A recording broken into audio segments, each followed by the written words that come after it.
Hola a todos y bienvenidos al segundo episodio de Doble F Podcast.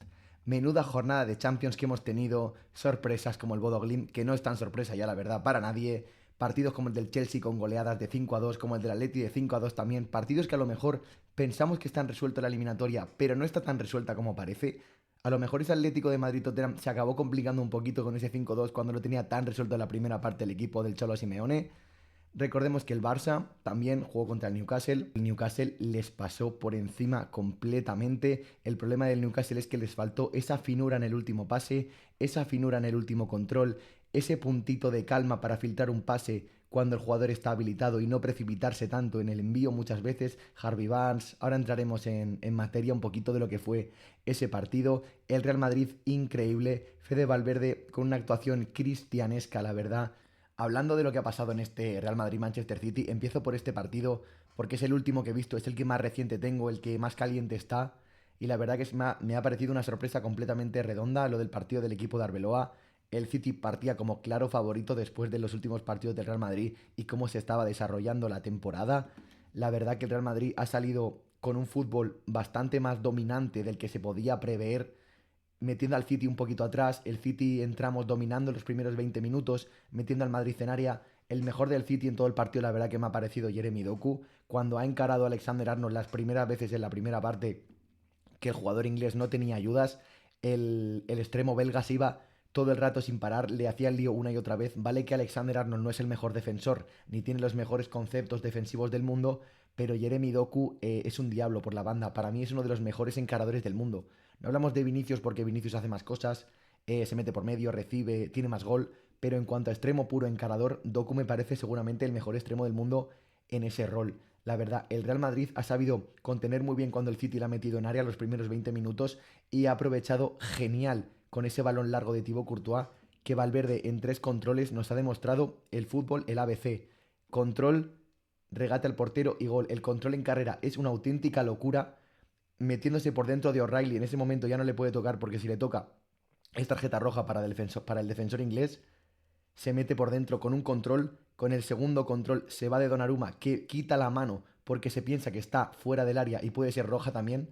Y por último mete un gol muy difícil porque Valverde sale del regate a Donnarumma, encarado hacia el córner, perfilado hacia el córner y marca un golazo prácticamente sin ángulo desde la línea de fondo, no, pero un pelín antes de la línea de fondo.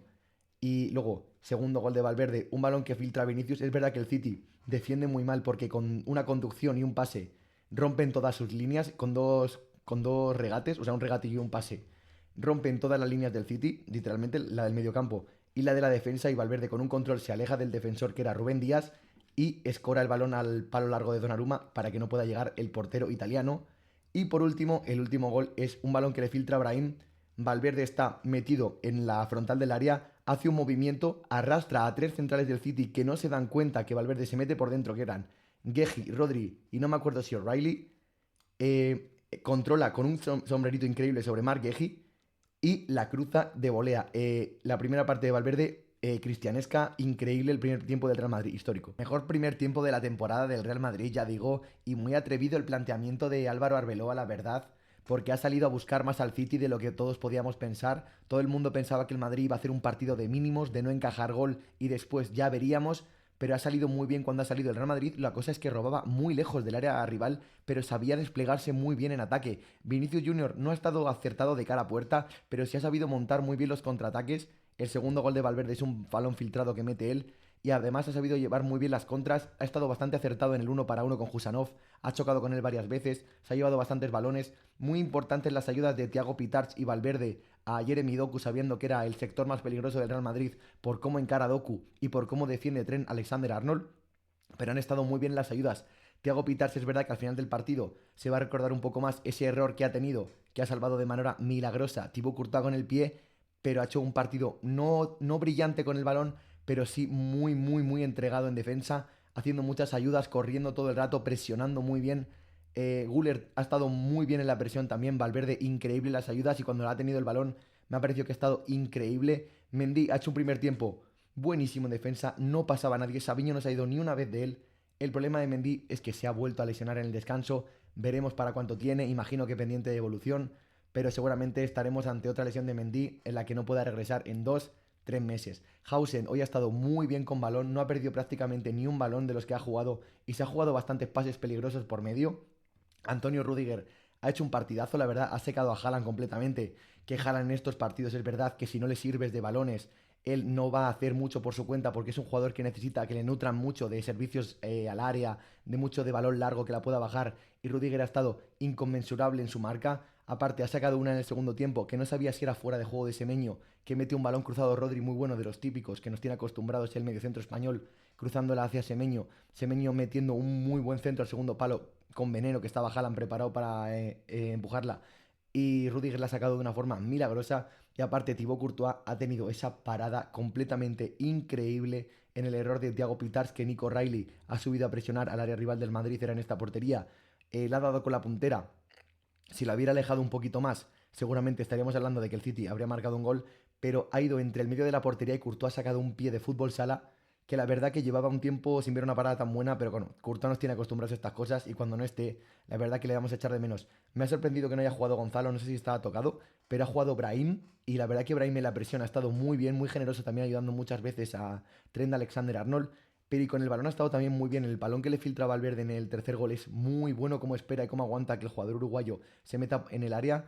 Y también con el balón ha tenido una que no sé si era fuera de juego en la primera parte, que ha tirado y ha parado Donnarumma. Y también con el balón ha tenido una segunda parte en una contra que ha regateado ha regateado a Guehi y la ha pegado al palo largo y Donnarumma también la ha sacado muy bien. Vinicius Junior ha hecho un muy buen partido con balón, ya digo, encarando muchas veces, viéndose, sabiendo dirigir las contras y temporizando a que lleguen sus compañeros en muchas ocasiones, dividiendo a los centrales y al lateral y jugando a la banda una vez que ha jugado con Pitars. Pitars ha jugado con Brahim y Brahim ha metido ese balón para el tercer gol de Valverde. Vinicius Junior ha conducido muy bien las contras, ya digo, el problema ha sido que en la segunda parte, cuando le han hecho ese penalti, no me parece Vinicius un jugador idóneo para ser un lanzador de penaltis de un equipo como el Real Madrid. Vinicius tiene un porcentaje muy bajo de acertar penaltis y me parece que Valverde con la confianza que tenía, vale que se lo hayan hecho a Vinicius, pero con la confianza que tenía Valverde y venía de marcar un hat-trick, de hacer una primera parte histórica, se lo dejas a Valverde que lo tire y sabes que lo marca. Me parece que si el Real Madrid hubiera metido ese gol, hubiera cerrado la eliminatoria por completo, pero me parece que dejamos al City con un pelín de vida y no sé si eso puede ser peligroso para la vuelta en el Etihad. Me parece raro que no haya jugado Phil Foden. Guardiola tiene estas cosas. A veces eres indiscutible con él, otras no juegas ni un minuto en partidos importantes. Me ha gustado el partido de Semenyo, la verdad, de los más activos en ataque, junto a Doku, que ya digo que me ha parecido el mejor. Rodri ha dirigido bien el mediocampo. El problema es que la segunda parte ha metido a Reinders con Bernardo Silva delante suya en una altura más que el mediocentro y ha estado bastante superado, sobre todo en la primera parte con las contras del Real Madrid. Pep Guardiola ahí agitó un poquito el árbol en la segunda parte, en el descanso, metió a Reinders por Savinho para tener un poquito más de juego interior, pero la verdad que tampoco le surtió mucho efecto. Savinho, que la primera parte estuvo completamente secado por Ferland Mendy, por el comandante, por el general, que le paró completamente, pero luego se lesionó también.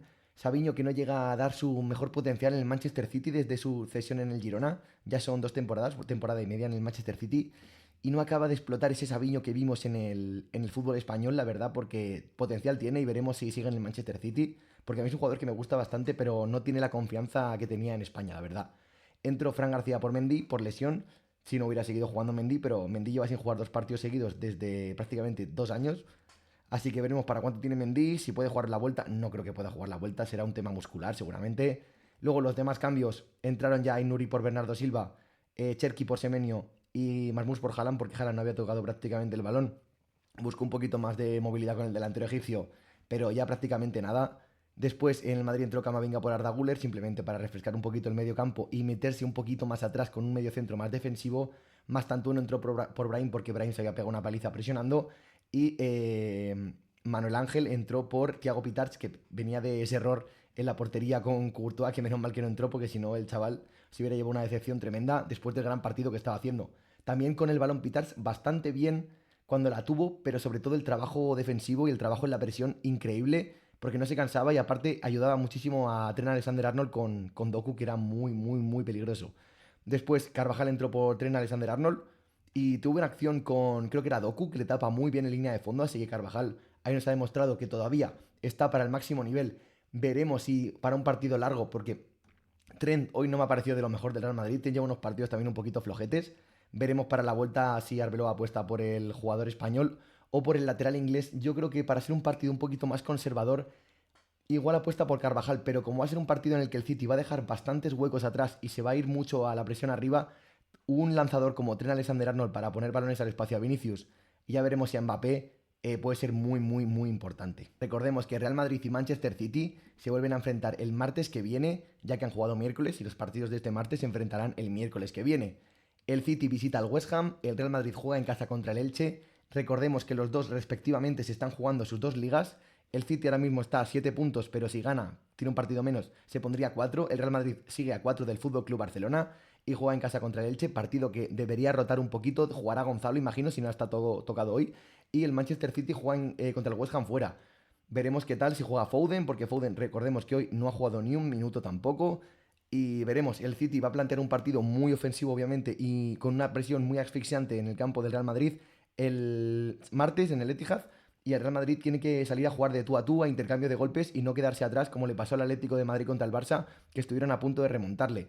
Me parece que el Real Madrid tiene una ventaja obviamente clara y jugando a la contra con los espacios que deja el City y con cómo defiende el Manchester City, que nos lo ha demostrado hoy, el Real Madrid debe ser muy favorito para la vuelta y debe afrontar el partido también con valentía, igual que lo ha hecho hoy, que le ha salido muy bien al equipo de Arbeloa. Analizando lo que fue un poquito ese Newcastle 1, Barcelona 1, uno de los peores partidos de la era de Hansi Flick prácticamente, el peor de la temporada del Barça y uno de los peores de la era Flick del año pasado y este en el Fútbol Club Barcelona. La verdad que el Newcastle hizo una presión asfixiante y no le dejaba salir muchas veces en salida y el Barça tenía que golpear y golpeando el largo no se sentía cómodo. Robert Lewandowski prácticamente no tocó ningún balón en todo el partido. Me gustó muchísimo el partido de Joelinton, que aunque aquí le pongan un 5,6, ya sabéis cómo son estas aplicaciones que miden mucho la estadística y no se basan en sensaciones porque son máquinas, básicamente los que hacen estas puntuaciones. El partido de Joelinton me gustó muchísimo, robó muchísimo en campo contrario, estuvo muy presente, muy físico en el medio campo. Luis Hall me gustó rompiendo muchas líneas con conducciones, comiéndose a Lamine Yamal en bastantes ocasiones, aunque en algunas se iba, pero la verdad que Luis Hall me parece que hizo un partido buenísimo en lateral inglés. Ex del Chelsea, primero le cedieron y luego lo compró el Newcastle, muy buen lateral Luis Hall, aparte que tiene un guante en la pierna izquierda, el Newcastle provocando muchos corners en el primer tramo de partido, los ponían bastante bien, pero Joan García estaba bastante seguro con los puños porque le metían mucho en área pequeña. Y la verdad que el partido del Barça bastante flojo y bastante escueto con balón. Rafinha no estuvo nada fino. Aquí le ponen un 7,4, pero la verdad es que lo que digo de las estadísticas, que es bastante subjetivo. Rafinha falló muchísimos controles, pases que tenía que dar por delante en ventaja a los compañeros, no se los daba. Recuerdo uno en una contra a Lamine Yamal, que le podía poner en ventaja dándosela un poquito por delante y se la puso muy atrás, y eso hizo que la contra no fluctuara. Y la verdad que el Barça bastante flojo, pero eso sí, saca un empate y una victoria, no, un empate que es como una victoria y se juega todo en el Camp Nou, que ya sabemos que el Barça en el Camp Nou es con un completo rodillo. El gol de Newcastle viene precedido por una pérdida de tiempo de Araujo fuera del campo, en la que se intenta meter en el campo para que no saquen. El árbitro le dice que se salga fuera porque le estaba vacilando y al final el gol viene de la marca de Araujo. Es verdad que le tenía Rafinha, pero Rafinha no tiene los conceptos defensivos que tiene Ronald Araujo y al final le acaban metiendo un balón, creo que era Jacob Murphy, que había entrado en la segunda parte, y el balón al segundo palo de la marca de Rafinha, que era de Araujo, y mete Harvey Barnes. La verdad que remata en semifallo. Joan García está a punto de pararla, pero llega el primer gol de Newcastle. Después de eso, el Newcastle se vino muy arriba, aunque tampoco con grandes ocasiones. Me pareció el mejor de la primera parte Langa, que encaró bastante bien y se fue bastante Joao Cancelo, aunque en ninguna ocasión llegó a crear peligro del todo, simplemente apariencia de peligro. Centros al segundo palo, balones que bloqueaba bien Joan García. Joan García estaba muy atento en las salidas en esos balones al segundo palo. Y la verdad que el Barça, eso digo, muy flojito. Fermín también un partido muy flojito. Lamine estuvo bien algún tramo, pero nada, en plan, nada destacable. Lamine ha hecho partidos mil veces mejores contra el Inter, sin ir más lejos el año pasado en Champions, y partidos infinitamente mejores que este, en el que estuvo muy, muy escueto y marcó ese gol de penalti. Y además Rafinha se lo dejó, me sorprendió que se lo dejara Rafinha. Y ya digo, el Barça bastante flojo y con lo mínimo, pero consigue una renta, no, un resultado bastante bueno para la vuelta en el Camp Nou. El Newcastle, ya digo, en la primera parte sobre todo bastante precipitado con balón. Una vez recibían en el medio campo, el Barça tiraba muy arriba la defensa, como siempre, y se precipitaba mucho Harvey Barnes, Tonali, Ramsey, que no me parece que hicieran mal partido, pero con el balón en el último tercio en el medio campo, cuando podían meter un balón filtrado, les costaba un poquito más porque el Barça tiraba la defensa. También leía muy bien Cubarsí. Gerard Martín hizo un gran partido, la verdad. Gerard Martín estuvo muy, muy bien leyendo los desmarques que tiraban los jugadores del Newcastle y también los pases. Se sabía anticipar muy bien. Araujo me pareció que no estuvo mal en lateral derecho. Me sorprendió que no jugara de central, pero también entendí que por la banda de Harvey Barnes y Luis Hall venía bien Araujo porque es un buen defensor. Es verdad que con balón no saca la pelota increíble, pero en defensa sí que es bastante óptimo. Lo único que el gol del Newcastle viene por su banda, por la que lió en la pérdida de tiempo de la segunda parte. Sin duda quiero destacar que el mejor del Newcastle me pareció Anthony Gordon. Cuando entró Anthony Gordon se vio que tenía esa chispa de calidad que no tenían sus compañeros, esa chispa de jugador diferencial, de jugador de equipo top. La verdad que Anthony Gordon me encantó cómo jugaba de primeras, cómo aclaraba las jugadas, cómo sabía interpretar lo que sus compañeros a los desmarques le pedían. La verdad que Anthony Gordon me pareció el mejor. Entró Jacob Murphy por el Anga, que también estaba muy cansado del esfuerzo entero del partido, y es verdad que pone ese balón al segundo palo en el gol de Harvey Barnes y es un muy buen balón. Por el resto tuvo una ocasión de volea en el área pequeña, que es verdad que la coge muy alta, pero es a un jugador de un nivel de estas eliminatorias, tiene que meterla o por lo menos que vaya a puerta. Libramento entró por Trippier, que estaba muerto de la primera parte, que le dio un tirón en una jugada en el sector derecho. Y por último entró Joe Willock por Harvey Barnes, porque también estaba muy cansado en el minuto 90 y fue una actuación prácticamente testimonial. En el Barça entró Dani Olmo, que forzó el penalti, la verdad, los minutos de Dani Olmo no fueron la gran cosa, pero fuerza ese penalti que le da al Barça un punto que es como una victoria, ya he dicho antes. Y Rashford, que lo que hizo no estuvo mal, la verdad, encaró varias veces a Libramento y puso un balón, me acuerdo, al segundo palo, que es cuando Araujo se rompe, que la verdad que ese balón era bastante bueno, pero Rashford, bueno, tampoco tuvo tiempo para hacer mucho más. Entró Casado por Marvenal, que también se lesionó. Veremos el Barça con las lesiones, porque ya tiene a Jules Koundé, ya tiene a Alejandro Valde, ahora en el medio campo ya tiene a Frenkie de Jong, que no sé si sigue tocado porque no jugó ni un minuto, y a Mar Bernal y Pedri tocado. Veremos el partido de Liga porque seguramente no quiera forzar a ninguno de los que he dicho. Y no sé con qué va a salir el Barça en el partido de Liga, que ahora mismo no sé con quién se enfrenta. Vamos a mirar con quién se enfrenta cada uno en el siguiente partido.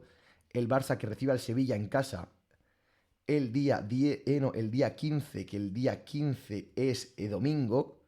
Recibe al Barça el día 15 y después el Newcastle.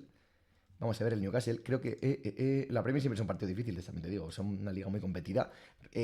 Visita al Chelsea. O sea, el Newcastle muy complicado también esa visita al Chelsea. Es verdad que el Newcastle prácticamente en la Premier, bueno, se está jugando, creo que entrar en Conference. No, no se está jugando nada. Tiene 39 puntos.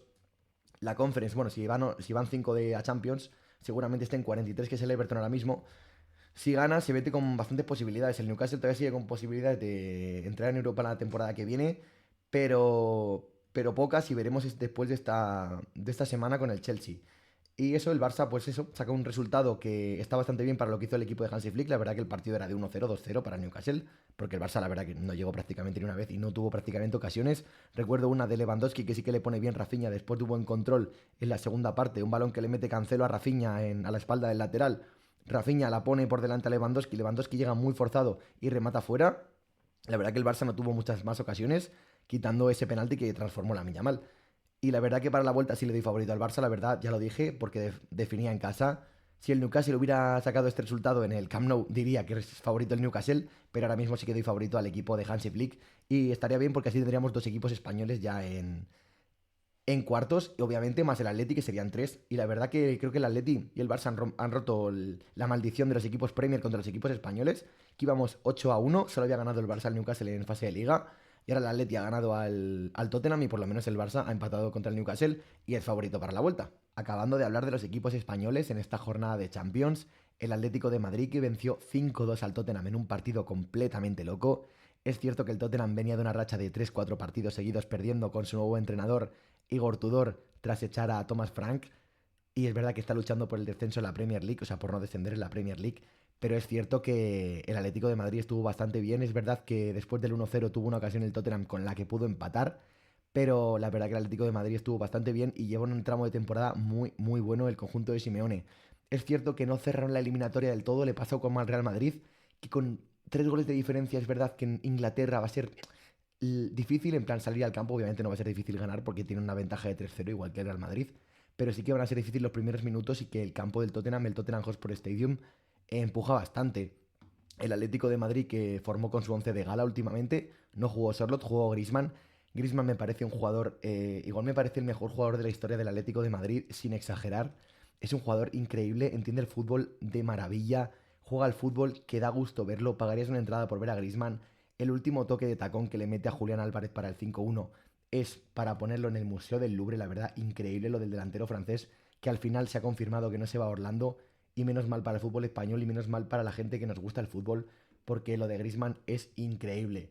Ahora voy a hablar un poquito del tema Kinski, porque madre mía. Hablando del tema Kinski, que fue lo más viral del partido y lo que más conversación trajo, el portero checo era titular en la Champions League y debutaba en la competición por primera vez en su carrera, con 22 años. Había jugado en copas, pero la verdad que Igor Tudor nunca había apostado por él y decidía apostar ahora en un partido y en un escenario tan complicado y tan agobiante como lo es un Wanda Metropolitano, un Rigater Metropolitano contra un Atlético de Madrid fuera de casa.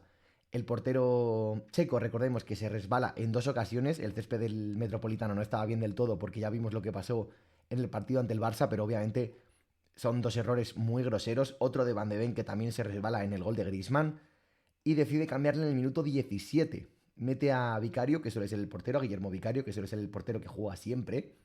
Y he buscado a ver si había precedentes de lo que ha pasado con Kinski en esta eliminatoria y la verdad que no hay nada, en plan, es muy raro lo que ha pasado. He encontrado precedentes como un cambio que hizo Zidane sobre Thibaut Courtois en una eliminatoria, bueno, en un partido ante el Brujas del Real Madrid que iba 0-2, que el portero belga estaba teniendo muchísimos errores y le cambian el descanso alegando que tenía problemas estomacales. También tenemos una que es bastante graciosa, cuando Ederson se lesiona en un partido del Manchester City en 2019, sale Claudio Bravo, a Claudio Bravo le expulsan en el minuto 80 después y acaba poniendo Kyle Walker, la mítica imagen de Kyle Walker de portero en el Manchester City. Y por último he encontrado una que es la que más se asemeja, que cambiaron al portero a Jeremy Coupet, se llamaba, en un partido del Lyon ante la Real Sociedad, y casualmente ese portero, Jeremy Coupet, acabó jugando en el Atlético de Madrid y disputó 4 partidos de liga con el conjunto rojiblanco. Historias que nos deja el fútbol. Mi opinión, yo creo que si Igor Tudor apuesta por poner a un portero tan joven y un portero inexperto en esta competición, debe dejarle a pesar de sus errores, porque es verdad que se dice que habló con el Cuti, que es el capitán, y el Cuti le dijo que estaba hecho un Flankinski, pero me parece que ya que has apostado por él y ha tenido esos errores, pues me parece retratarte a ti mismo, cambiarle, la verdad. El Atlético de Madrid, que gana 5-2, no cierra del todo la eliminatoria porque con un 5-1, un 6-1, un 5-0, si lo hubiera cerrado del todo, los estadios ingleses ya sabemos que aprietan mucho, el Tottenham sigue teniendo muchas bajas, tiene la baja de Xavi Simons, tiene la baja de Isbisuma, tiene muchas bajas el Tottenham, la verdad, pero la baja de... Bueno, Solanke salió en la segunda parte y marcó un gol, es verdad. Veremos, bueno, Xavi Simons también salió al final, pero creo que venía de lesión o de estar tocado. Veremos si en el Tottenham Hotspur Stadium el Atleti sabe resistir y me parece que el Cholo debe plantear un partido bastante más agresivo y bastante más de tú a tú que lo que planteó en el Camp Nou. Me parece que ese partido le tiene que hacer saber que este partido contra el Tottenham de vuelta, que juegan el miércoles que viene, lo tiene que plantear un poquito más de tú a tú, un poquito más de proponer juego y con eso el Atlético de Madrid pasa seguro a cuartos de final y tendríamos prácticamente 2 equipos seguro, Real Madrid y Atleti, depende del Madrid lo que haga en la vuelta. Es complicado, pero bueno, igualmente tiene una renta de 3 goles, igual que el Atlético de Madrid. Y el Barça es favorito para la vuelta. Tendríamos 3 equipos españoles en cuartos de final y sería muy bonito, la verdad. El Atlético de Madrid que se enfrenta este sábado ante el Getafe en su jornada de fin de semana de la Liga Española, jugándose ese tercer lugar ante el Villarreal. La verdad que no se juega mucho, pero ese tercer puesto simplemente un poquito por el honor y aparte porque te dan un poquito más de dinero al final de temporada, pues lo querrá ganar el Atlético de Madrid, ya que posibilidades por la liga tiene prácticamente nulas. El Tottenham lo tiene más complicado porque visita Anfield Road, visita el estadio del Liverpool, que es verdad que el Liverpool no está bien, pero es que el Tottenham está aún peor y también viene de partido de Champions. El Liverpool viene de perder en Champions y la verdad que imagino que querrá ganar en Liga porque quiere meterse en Champions porque la Premier tiene ese quinto lugar que da acceso a cinco equipos a Champions de su competición y el Tottenham que ya vemos que se está jugando el descenso ya que está a un punto realmente del West Ham que es quien marca el descenso con los mismos puntos que West Ham y Nottingham Forest, solo que tiene mejor diferencia de goles. El Tottenham está jugando con mucho fuego y la verdad que quedó cuarto en la fase de Liga de la Champions. O sea, para que veáis la Champions a veces lo aleatoria que es y el fútbol lo aleatorio que es, que un equipo como el Tottenham que está peleando el descenso, que ganó la Europa League el año pasado y por eso se clasificó a Champions, porque el año pasado quedó 17 en Premier, es que es muy, muy, muy heavy lo del Tottenham, la verdad. Después, ¿qué más tenemos? Vamos a analizar un poquito los demás partidos que ha pasado. Y ya digo, el Atlético de Madrid muy favorito para la vuelta, ¿eh? Bastante favorito, el equipo del Cholo Simeone. El Galatasaray que venció 1-0 a Liverpool, el Liverpool que hizo un partido bastante lamentable. En Turquía, el Galatasaray es un equipo que es verdad que presiona muy bien arriba, es un equipo que las contras las aprovecha muy bien con Víctor Osimhen, que es un delantero nivel top. Lo que no entiendo es qué hace en el Galatasaray. Es verdad que tuvo problemas con el Napoli, me refiero políticos más que otra cosa, sino de club más que de juego, porque la verdad que Víctor Osimhen es un delantero increíble, es un delantero que sabe gestionarse muy bien sus espacios, sabe estar muy bien solo en una isla y arriba y atacar muy bien los espacios y pelearse con los centrales y sacar sus propias ventajas. Y Lucas Torreira y Mario Lemina, la verdad, un doble pivote muy top, teniendo a Gundogan por ahí. No jugó Sané ni un minuto, por ejemplo. El Galatasaray, que fuera de casa es otro equipo, pero la verdad que en Turquía es un equipo bastante fiable. Ya lo vimos ante la Juve, que le ganó 3-0 en casa, no, 5-2 en casa, perdón, y la Juve 3-0 en la vuelta y la prórroga que consiguió ganar el Galatasaray. La verdad que es algo bastante insólito, pero el equipo de Turquía que saca una ventaja y en Anfield veremos, es favorito el Liverpool para mí, la verdad, de momento, con una ventaja 1-0 para el Galata, pero el Liverpool la verdad que puede darle dolor de cabeza a esta eliminatoria. Veremos si pasa o no, si pasa se enfrentaría al que ganara del PSG-Chelsea, el PSG que ha vencido al Chelsea 5-2, la verdad que el Chelsea ha sido sometido al final, porque el PSG es un equipo que en el momento que pone el modo apisonador, igual que el Bayern, destroza a sus rivales. El Bayern que ha ganado 1-6 al Atalanta y sin Harry Kane, imagínense con Harry Kane, porque madre mía lo del Bayern, para mí el mejor equipo de Europa, ya lo he dicho antes. Michael Olisa lleva 39 goles generados en todas las competiciones, solo por detrás de Mbappé y Kane. Es el jugador que más goles ha generado en las 5 grandes ligas, en todas las competiciones. Increíble lo del extremo francés. Incluso Haaland está por detrás suya con 36 goles generados. La verdad que es una locura cómo va el Bayern. El Real Madrid si pasa, le tocaría contra el Bayern de Múnich y eso ya sí que sería un reto mayúsculo porque es el mejor equipo que hay actualmente. Superando al Arsenal, que el Arsenal empató a 1 con el Bayern Leverkusen en el partido de por la tarde. Tuvo un penalti bastante polémico sobre Madueke, en el que no le tocan. Hay un pequeño contacto abajo, no sé si con la mano o con el pie, pero pita penalti el árbitro y lo transforma Kai Havertz. El Leverkusen había marcado un gol de un córner muy bien botado por Grimaldo que remata a Robert Andrich al segundo palo. Y ya vemos, si el Arsenal consigue pasar, que es lo más normal en Londres, si le doy favorito al Liverpool contra el Galata, habiendo perdido, imagínate contra el Arsenal, contra el Bayer Leverkusen, jugando en el Emirates Stadium, la verdad que es muy favorito el Arsenal para pasar la eliminatoria ante el Bayer Leverkusen, pero recordemos que el Arsenal no está del todo bien. Vamos a ver contra quién juega el Arsenal este fin de semana.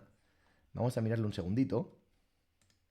A ver, juega en casa contra el Everton, un partido bastante más amigable, aunque el Everton este año está bastante bien, el Euro Everton, de Desbury Hall, de Ndiaye, de Tarkowski, de Idrissa Gana Gueye. La verdad que el Everton está bastante bien esta temporada y está dando la sorpresa, puede ir a Europa. Y el Bodo Glimt, que le ha ganado 3-0 al Sporting en el partido de equipos más flojos del cuadro, pero increíble lo del Bodo Glimt, que se postula como candidato serio a pasar a cuartos de final. Jugaría contra el Arsenal y la verdad que a ver quién va al Polar Ártico a jugar contra ese equipo, porque madre mía lo del Bodo Glimt. Dicho esto, hemos analizado todo lo que ha sido la jornada de Champions, una jornada de Champions que ha dado para muchísimo, con los equipos españoles contentos, con los equipos españoles aspirando a llegar a cuartos de final, y vamos a analizar ahora un poquito lo que fue la carrera de F1, lo que nos espera en China, el cambio de normativa que puede venir después del Gran Premio de China y la cancelación de los grandes premios de Bahrein y de Arabia Saudí sin tener reemplazo y que se va a quedar en 22 carreras este año. Vamos a verlo. Pasando a lo que fue ese Gran Premio de Australia en Melbourne, tuvimos un dominio prácticamente incontestable de Mercedes, metiendo 8 décimas en quali, algo que no teníamos pensado ver y algo que no teníamos visto desde hace muchísimo tiempo, un dominio tan aplastante en quali. Es verdad que en la salida Leclerc y Hamilton se ponen primero y segundo gracias al turbo que tiene Ferrari, ese pequeño turbo que les ayuda a salir mucho más rápido en las salidas, pero Russell en nada adelantó a Hamilton y se puso a competir con Leclerc. Es verdad que tuvieron una batalla bastante bonita, pero muy artificial, en la que la aerodinámica activa y el modo adelantamiento hacían todo porque el de adelante perdía muchísima potencia y el de atrás podía adelantar. Cuando hubo el primer Virtual Safety Car, me parece que Ferrari debería haber parado y en el segundo ya ni te cuento, y decidieron no parar y pensar que Mercedes tendría más desgaste de neumáticos al final. Ya lo vimos aquí. Hamilton acabó con 30 vueltas de duro, Leclerc con 33, mientras que Russell y Antonelli pararon en la vuelta 12. Cuando salió el safety car, creo, porque claro, Melbourne tiene 58 vueltas, pararon, esas 46 tuvieron de duros. Me parece, la verdad, que Ferrari otra vez, como en tiempos pretéritos, cagándola con las estrategias, y me parece, si hubieran metido los dos pilotos o uno por lo menos y dividir estrategias y no jugártela todo a un stint más corto con el duro, me parece que Ferrari podría haber tenido más opciones de ganar la carrera. Pero no lo hicieron. Después Norris y Verstappen, Verstappen remontó desde el P20 hasta el P6, adelantando a bastantes pilotos. Es verdad que Lindblad le puso las cosas bastante difíciles al piloto neerlandés, pero acabó pasando hasta el sexto. Luego al final de carrera no pudo adelantar a Norris, por lo que me parece que el ritmo del McLaren y el Red Bull son bastante parecidos y están un escalón por debajo de Ferrari y 2 escalones por debajo de Mercedes, porque en la quali se quedaron muy lejos. Norris, que por su parte no pudo hacer una vuelta competitiva debido a que pisó con su coche, con su ala delantera derecha creo que fue, una parte del coche de Antonelli que se le había salido en la Q3 y el alerón fue dañado y no pudo hacer una vuelta competente. También lo que digo antes, Norris y Verstappen, el Red Bull y McLaren bastante por detrás de Ferrari y bastante o muy por detrás de Mercedes, que tienen un cohete y no quieren cambiar el reglamento, obviamente porque saben que pueden salir campeones del mundo si todo esto sigue así. Pero la verdad que me parece una Fórmula 1, ya digo, bastante artificial y con poca chicha, la verdad. Me parece que hacen más los ingenieros de energía, que son los que programan los mapas de motor, los mapas de energía, que puedan atacar en quali, en qué zonas sí, en qué zonas no, en qué zonas hacer leaf and coast, en qué zonas levantar. Me parece una Fórmula 1 muy artificial y que esto no es el espíritu de la Fórmula 1. Por su parte, los pilotos españoles, Aston Martin, salió Alonso, bueno, Stroll ni siquiera salió, bueno, salió a pista, ni siquiera salió a la quali. Alonso fue retirado en una vuelta, luego le sacaron 10 vueltas después, le ponía que estaba más 15 minutos.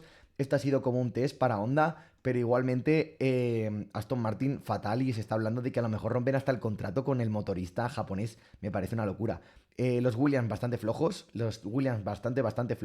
con ese sobrepeso que tienen en el coche. Recordemos que los dos pilotos españoles se quedaron fuera en la Q1, Carlos por ese problema con el motor eléctrico que tuvo en la práctica libre 3 y Alonso se quedó a un poquito porque luego Colapinto le superó. En la Q1 también se quedaron los dos Cadillac, obviamente como era de esperar. Max Verstappen también por el accidente que tuvo. Y Carlos Sainz, ya digo, los dos Cadillac, los dos Aston Martin, Verstappen y Sainz. Después, en carrera, el equipo Williams tuvo un ritmo muy flojo también. Albon que llegó a quedar top 12, o sea, P12. Y la verdad que floja la carrera, la verdad, una Fórmula 1 sin alma, una Fórmula 1 con adelantamientos, pero adelantamientos completamente antinaturales. La Fórmula 1, literalmente, la página de Instagram y de Twitter subiendo y presumiendo que había habido 105 adelantamientos, creo, el triple que el año pasado, pero son adelantamientos que si ya el DRS era artificial, esto es completamente artificial. El piloto no influye nada, no se frena más tarde, los adelantamientos no son por frenar más tarde, los adelantamientos son por una batería que tiene el coche y tú prácticamente no puedes hacer nada. Como vimos, no hubo prácticamente errores de pilotaje de los pilotos por no ir al límite, porque no iban al límite. Es una Fórmula 1 en la que no se va al límite. Cosas buenas, me gustó mucho la actuación de Bortoleto con Audi, llegando a puntuar en el primer gran premio del equipo alemán, cosa que no todo el mundo puede decir. La verdad que el piloto brasileño es increíble, es una futura promesa, la verdad. Yo le espero en un equipo grande, o ya veremos si Audi se convierte en un equipo grande de aquí a unos años. Y la verdad, el campeón del mundo y el subcampeón del mundo luchando por una P5, pero ya digo, una Fórmula 1 prácticamente sin alma.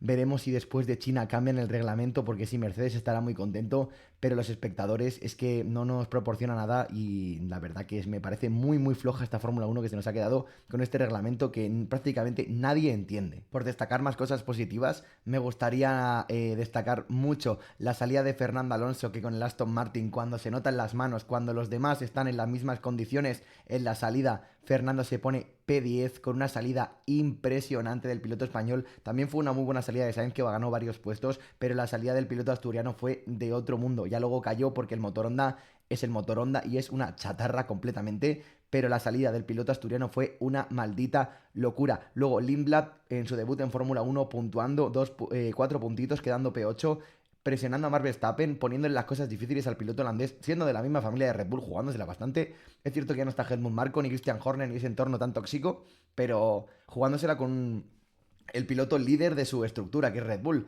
Y después, bueno, pues Russell y Antonelli ganando la carrera, bastante fácil, un 1-2. Por cierto, Mercedes liderando el Mundial de Constructores y de Pilotos por primera vez desde 2021. Por primera vez el de constructores desde Abu Dhabi 2021, por primera vez el de pilotos desde Arabia Saudí 2021.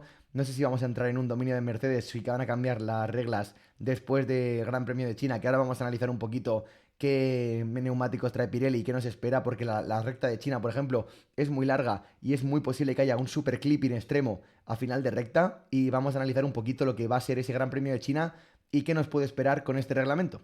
Aquí vemos el horario para España de lo que va a ser el Gran Premio de China. Recordemos que estamos en formato sprint, fin de semana de formato sprint, por lo cual tenemos muy pocos datos y no sabemos cómo van a ir los equipos en la quali sprint, porque en la segunda sesión del fin de semana ya pasamos a fuego real. Por lo tanto, tenemos los libres a las 4:30 del viernes de la mañana, la quali sprint a las 8:30 del viernes por la mañana también, la sprint a las 4 del sábado de la mañana, la quali a las 8 de la mañana del sábado y la carrera a las 8 de la mañana del domingo.